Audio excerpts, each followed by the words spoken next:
This is my chitter chat. We're on section 8 of Texas history, and today we are going to start on November 24th of 1835, when the Provisional Texas government finally created the official Texas Rangers.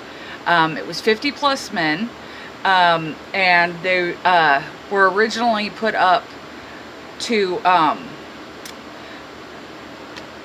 protect the towns and stuff from Native Americans, but they also did fight in the war and continued to fight Mexican bandits that would come across after Texas gained its independence.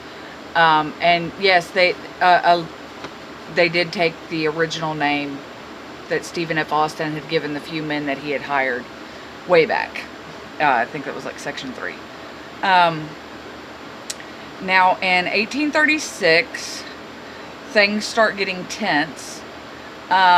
Vigilantes claimed that 200 slaves were plotting with local Mexicans in Colorado County.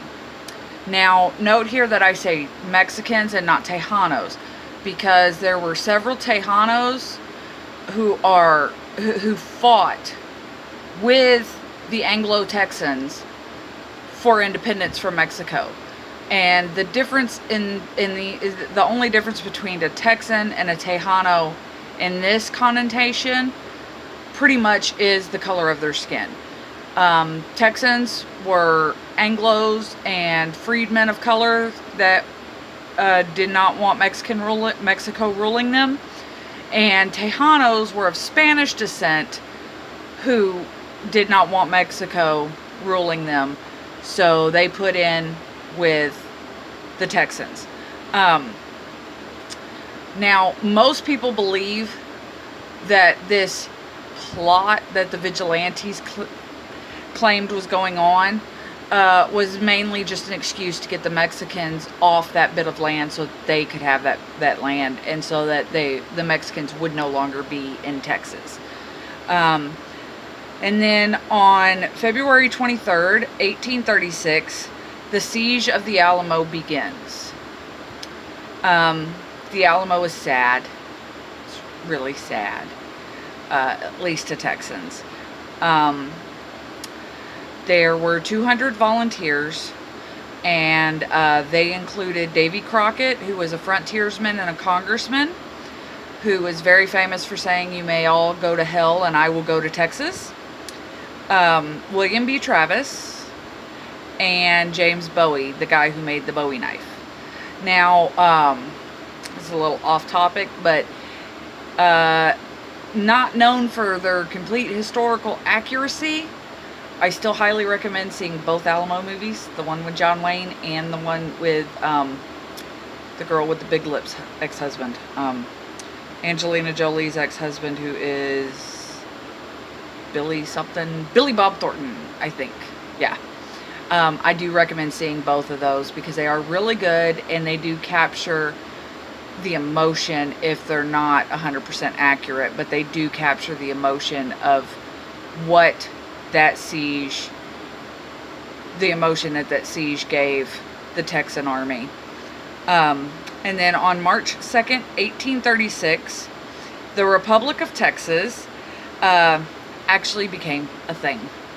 They had 58 delegates sign the Texas Declaration of Independence, and they did that at Washington on the Brazos, which, yes, is the name of a town in Texas. The fall of 1836, the Congress set the southern border on the Rio Grande, which is the river in between Texas and Mexico, and it makes the bottom of our state kind of do this. And if you look at maps of what the country of Texas used to look like, you'll notice that it goes like this, and then it goes up, and it kind of sucks back in, and then goes straight up into Colorado.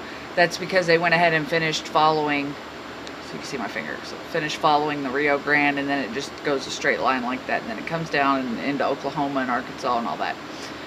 Texas used to be a lot bigger than it is.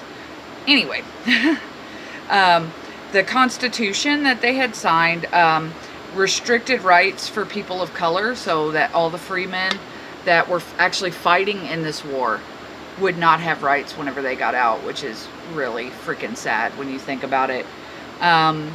Now, you were considered to be a person of color if you had 1/8 or more African heritage, and you had to get permission from Congress to stay in the country of Texas as a free person of color. Freemen couldn't own property or vote, and there was a ban on interracial marriage, and now all this is just really horrible stuff. Just horrible. Now, I could say this, that many white Texans petitioned for exemptions for their neighbors who were freedmen, but the laws stayed in place no matter how many petitions they got, and none of the people were actually allowed to